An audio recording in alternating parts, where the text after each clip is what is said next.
မောက်မာလှတဲ့ Link 6နဲ့ကျော်ရန်ကွာတို့ဟာသူတို့ရဲ့နောက်ဆုံးဖဲချက်အနေနဲ့အခုလိုအရေးကြီးတဲ့အချိန်မှာကိုယ်စားလှယ်အစ်စ်ကိုဘယ်မှာသွားရှာမလဲဆိုပြီးအကြက်ကင်ဖို့စူးစမ်းကြပါသေးတယ်။ဒါကိုဥက္ကဋ္ဌကြီးကအေးအေးဆေးဆေးပဲတုံ့ပြန်လိုက်ပါတယ်။သူဟာစိတ်ကောင်းနှလုံးကောင်းရှိတဲ့လေရင်မဲလေးမင်းကြီးကိုကြည့်ပြီးမင်းသမီးတစ်ယောက်ဖြစ်ချင်လားလို့မေးခွန်းထုတ်လိုက်ပါတယ်။မန်ဒီယောခများမှာတော့အံ့ဩသွားပြီးသူမလို့တာမန်မိန်းကလေးတစ်ယောက်ကဘယ်လိုလုပ်မင်းသမီးဖြစ်နိုင်မှာလဲဆိုပြီးငင်းဆန်ဖို့စူးစမ်းခဲ့ပါတယ်။ဒါပေမဲ့သူမမှာစောင့်ရှောက်ရမယ့်မိဘမဲ့တူမလေးချင်းချင်းရှိနေတာကြောင့်ကလေးလေးကိုပိုကောင်းတဲ့ဘဝတစ်ခုပေးနိုင်ဖို့အတွက်ဒီခွင့်ရေးကိုလက်ခံလိုက်ပါတော့တယ်။အဲဒီနေ့မှာတင်ဂေါ်မန်ကပ်ပရိုရဲ့ကိုယ်စားလှယ်အသစ်ဟာမန်ကြီးဖြစ်ကြောင်းတရားဝင်ကြေညာလိုက်ပြီး Link 6ရဲ့ပိုစတာတွေကိုအားလုံးဖြုတ်ချပစ်လိုက်ပါတယ်။ဒါရင်မကပဲ Link 6ဟာအခွန်သိန်းပေါင်း2000ကျော်ရှောင်းတိန်မှုနဲ့ရဲတပ်ဖွဲ့ရဲ့ဖမ်းဆီးခြင်းကိုခံရပါတော့မယ်။လူရုပ်မာတွေကိုအောင်မြင်စွာနှိမ်နင်းနိုင်ခဲ့လို့အားလုံးပျော်ရွှင်နေကြပေမဲ့မထင်မှတ်ထားတဲ့အဖြစ်ဆိုးတစ်ခုကဆိုက်မြတ်ရောက်လာပါတယ်။တူမလေးချင်းချင်းဟာရုတ်တရက်သတိလေးလဲကျသွားတာကြောင့်ဆေးရုံကိုအရေးပေါ်ပို့လိုက်ရပါတယ်။ဥက္ကဋ္ဌကြီးကလည်းတာဝန်ယူပေးပြီးချင်းချင်းအတွက်အကောင်းဆုံးပဲပတ်ခန်းနဲ့အကောင်းဆုံးကုသမှုတွေကိုစီစဉ်ပေးခဲ့ပါတယ်။ဒါပေမဲ့ဆရာဝန်ရဲ့စစ်ဆေးချက်ထွက်လာတဲ့အခါမှာတော့အားလုံးစိတ်မကောင်းဖြစ်သွားကြပါတယ်။ချင်းလေးမှာသွေးကင်ဆာ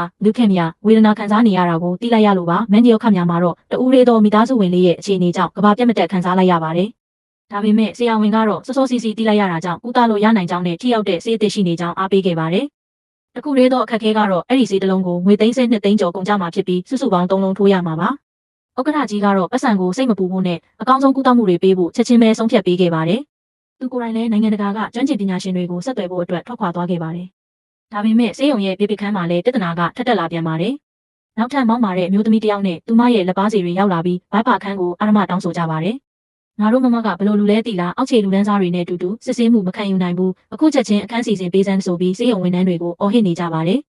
ချင်းလေးအေးဆေးဆေးကုသမှုခံယူနေရတဲ့နေရာမှာအခုလိုစုညံပွက်လောရိုက်အောင်ပြဿနာလာရှာနေကြပြန်ပါပြီ။ဥက္ကဋ္ဌကြီးမရှိခိုင်မှာမန်ဒီယာတို့သားမိကိုဘယ်လိုထပ်ပြီးအနိုင်ကျင့်ကြအောင်မလဲဒီအမျိုးသမီးတစ်ကရောဘယ်သူဖြစ်မလဲဆိုတာကတော့အပိုင်းငါကြည့်ချင်ရင်မတ်မှာအဆက်လို့ရေးခဲ့ပေးနော်။